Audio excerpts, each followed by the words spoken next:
Hi, Nick. Yeah, that's me. Alrighty. How's it going? Good, good, good. Thanks for asking. Cell phone charger back there if you need one. Thank you. You're very welcome.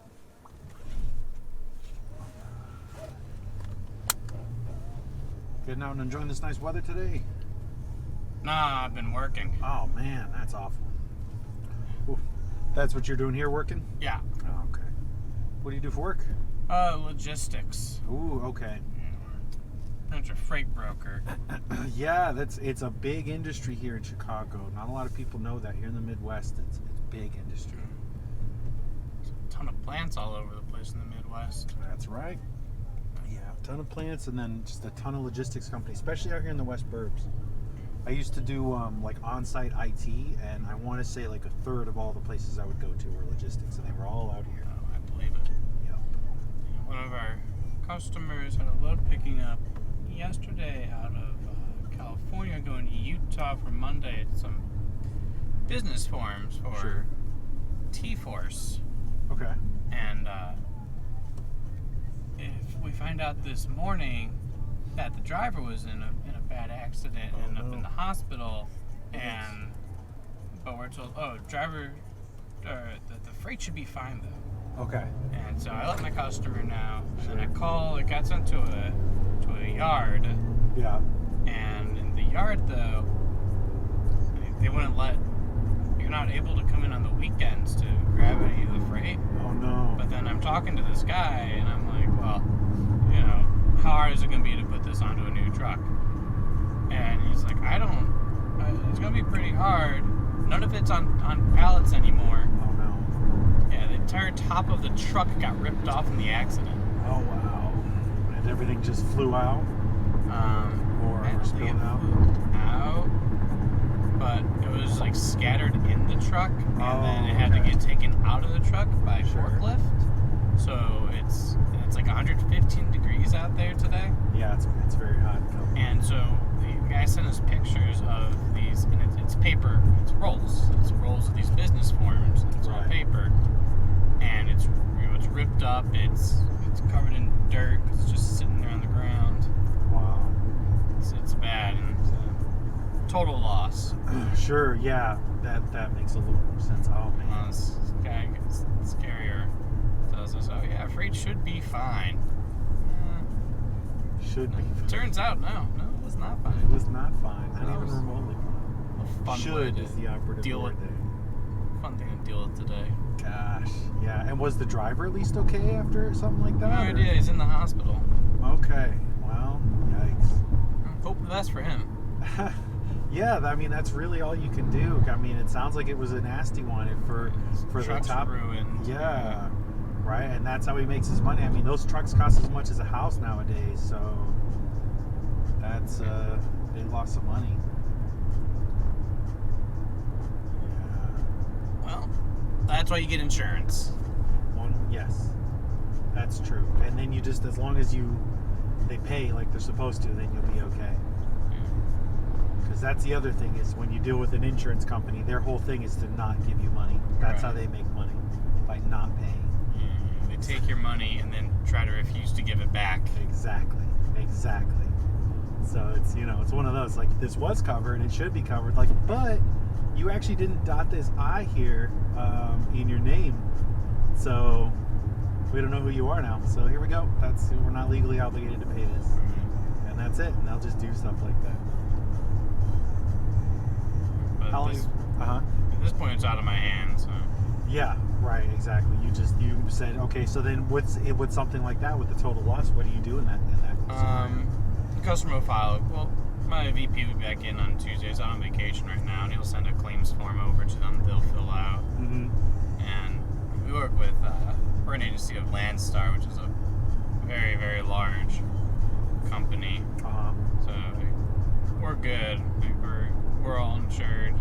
Sure. Our carrier that we had on the loads insured up to like 100,000. It's not a high value load, so everything's insured. They'll file a claim and get their money back on this freight. Sure. Right, and then if they want to ship again. Yeah. And probably with somebody else, unfortunately. I see. Yeah, because that's kind of how they work. They say, we have this freight, it needs to go from here to here. You're part of the logistics. Is saying, well, we have someone who's going to go from here to there, or who could go from here to there. And you Our bid on it. customers will put out an email blast to, anywhere from like 10 to 30 other companies. Right. And they'll be, hey, we need a load picking up from California to Utah. Right. It's 3 skids, it's 6,500 pounds, here are the dimensions. Please respond with what kind of equipment you need and if you can do this and what your rate is. And so everybody will send off a rate if they have equipment in the area. Right. We pretty much have equipment everywhere because we have thousands of partner carriers on top of like 10,000 asset vehicles. Sure. So we'll always at least quote something. Even if we don't have we don't always have options on hand. Sure. Because we have a lot of customers, and like when it's, especially during like the real busy time of the day, which is not the weekend, we'll have up to like 80 plus requests an hour. Wow. So we'll just we'll see what the lane is, we'll see what the average rate's supposed to be, and then we'll, depending on the customer, mark it up and mark it down. Sure. And shoot them off a request and see if it gets approved, and move on to the next one. Because we're brokers pretty much. We connect a customer's freight with a truck that can get it from point A to point B. I see. Okay. That's a pretty good way to do it then, if that's that, like you said, as a broker type, as opposed to like being like Swift, which owns all the trucks and does the trucking and stuff, right? Yeah. Where you're just saying, here, we'll connect you with people that can do the work itself. I mean, Landstar has like 10,000 plus of their own trucks as well that we can use. Oh, wow. But those drivers are all owner-operators. Like, Okay. they own their own trucks and whatnot, and they're all expensive. Sure. So, and they get a percentage of the rate. Right. So, like, if we quote a guy $2,000 to go 200 miles, they'll get a percentage of that $2,000, even though we could probably find somebody to do it for significantly less. So Sure. we won't usually send it to an asset option unless we have to. We have some customers that only allow us to use asset vehicles, so That's the asset is the owner operated one? yeah. Okay. It's the stuff that's actually Landstar. That it's those trucks you'll see with the, say, Landstar in the trailer with the big blue star. Okay. Interesting. Yeah, all those guys all own their own trucks. Sure.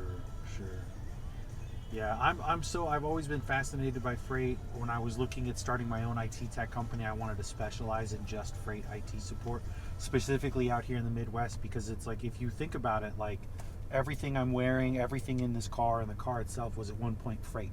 Yep. It was at one point in time, it had to be logistically moved.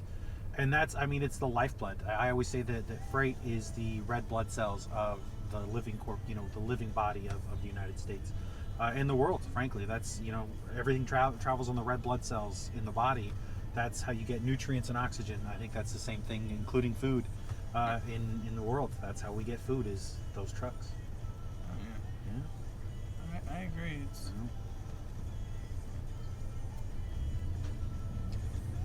not really a lot of dull moments. Sure. You have to be ready for anything.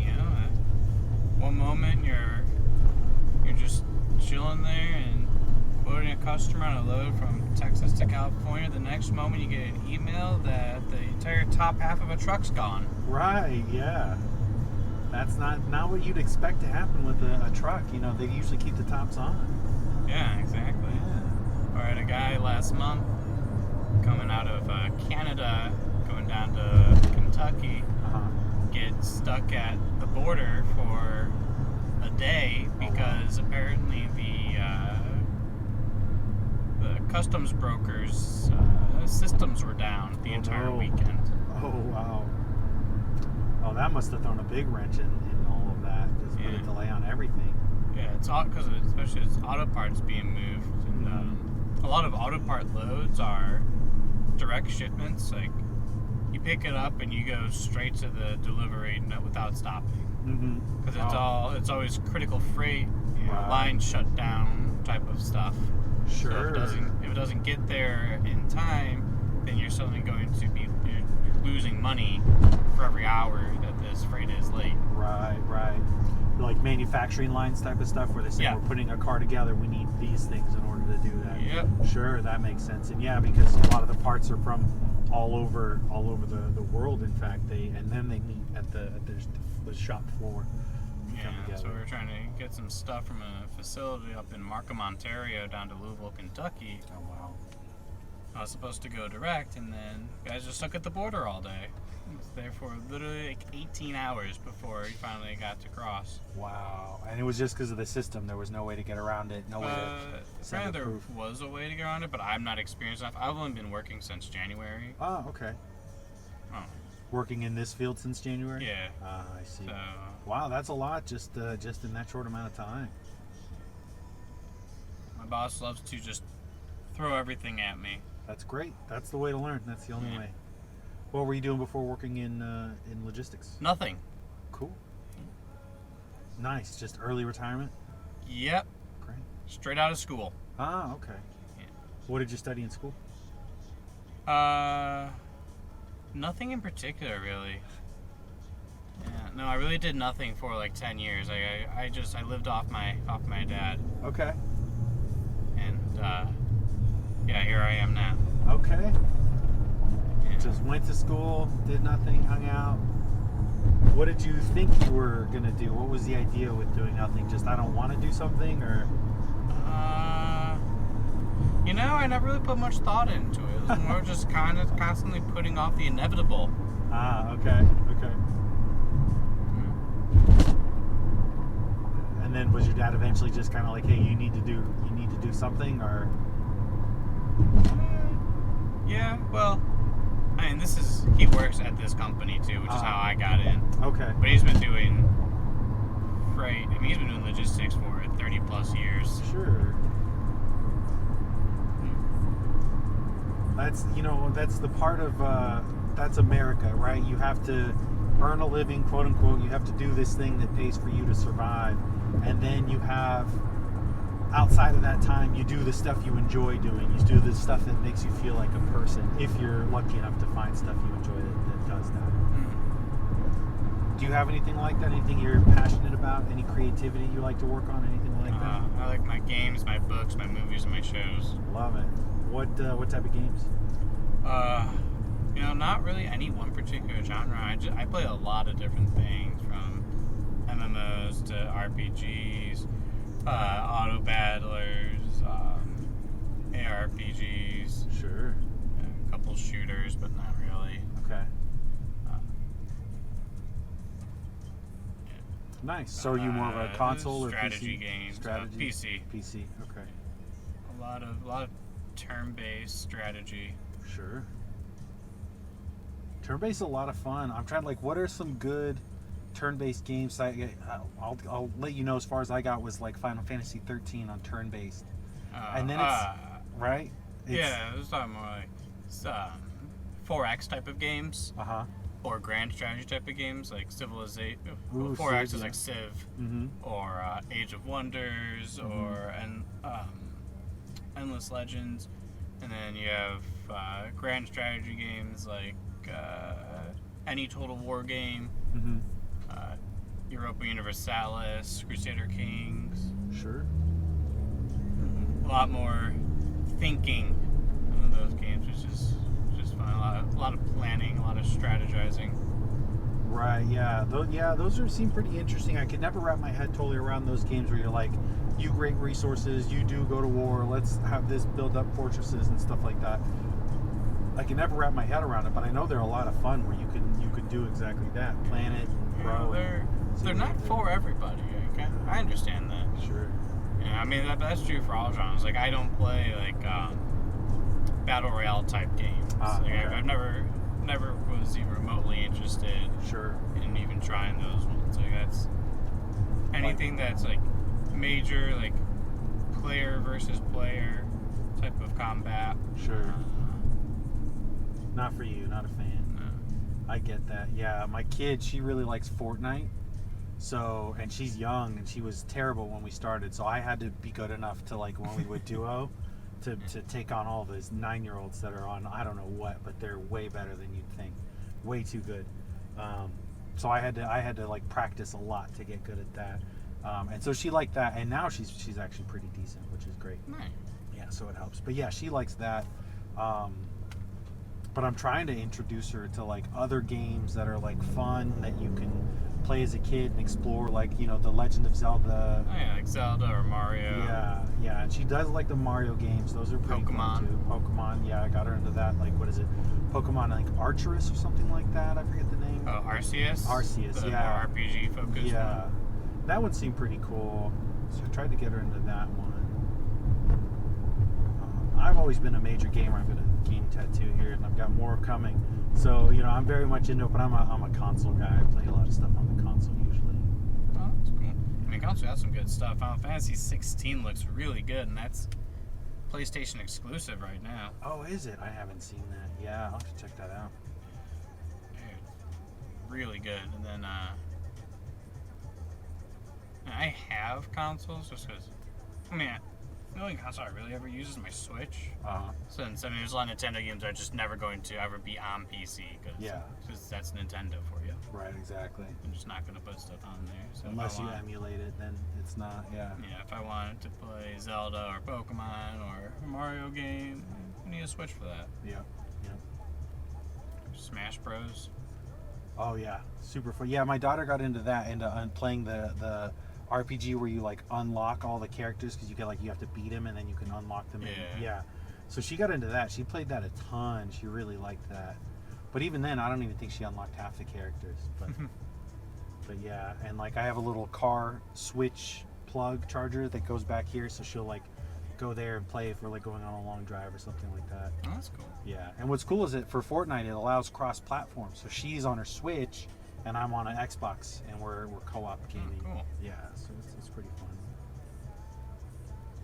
You ever play Hollow Knight? I've watched people play Hollow Knight, but I didn't actually play it myself. It looked pretty good. Oh yeah, it's a ton of fun. I got obsessed with that game for... It's very comfy. Yeah. It's a good side scroller, but then it's like insanely difficult if you try and do everything in the game and then do all the challenges and do all the challenge modes. It was a ton. I spent about 6 months just like every day playing that, dying thousands of times a day. But yeah, I like games like that, the little platform side scrollers. Those are what I grew up with, so they can be fun. What are some of your favorite shows? Let's see. Recently, I liked a lot of the Marvel stuff that came out. Sure. I haven't watched Secret Invasion though. Okay, yeah, I haven't seen that either. I am almost done with Succession. Ooh, okay. I'm all caught up with Always Sunny in Philadelphia. Nice. Love that show. What did you think of this last season? I honestly, their skin looks too good. I get taken out of it because I see their faces, and it's like, this is like the face of a very nice, too good skin. You have product on. They look too clean. And Always Sunny? Yeah, this last season. I never even noticed that. It took me out of it. I've never seen it before. This last season, they look too young and healthy. Like the one where they're in Ireland, or this current one? The very most recent. I don't know if I didn't. There's a current season going right now. Yeah, this current season. Yeah. So I'm like 3 or 4. I watched 3 episodes and I was like, I don't believe that you are the scroungy poor people that you say you are. I can't suspend my disbelief on it. Fair enough. Yeah, I want to give myself a second chance. I want to like watch it. I want to let the season finish and then check it out because it's hilarious.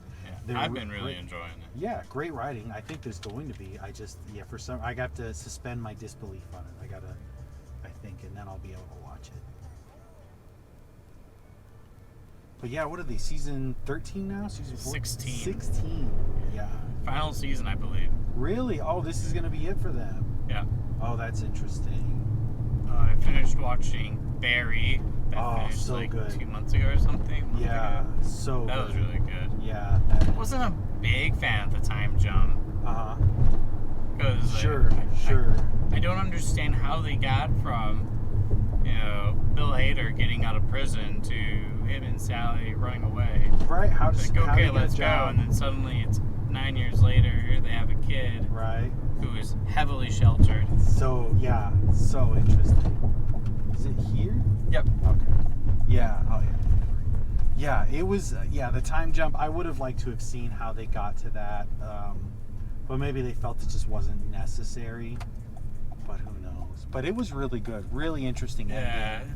Yeah, I thought. Freaking Fuchs becoming the Raven.